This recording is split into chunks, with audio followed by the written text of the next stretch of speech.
Have you discovered havening and maybe seen lots of videos, but you're not quite sure whether you're applying the havening touch correctly? Well, stay tuned because I'm going to show you how to apply arm havening.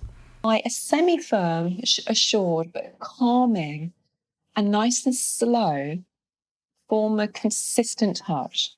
So we're going to be going down from the top of the shoulders, down to the elbows, release, and then back up. And the easiest way to remember this is it's like giving ourselves a hug. Now, for some of you, you might be quite broad. You might be quite broad-shouldered, especially the men amongst us. So if that's the case, it can be a little bit more cumbersome to get around, in which case other forms of havening may be better for you, or it may just be that you find your way around it after a little while. In the 2 other videos in this series, I am going to show you how to do face havening and hand havening. You can see the links above you for them right now. And of course, if you want to stay in the know, hit like, I'd be so grateful, and subscribe so that you can get more of the same.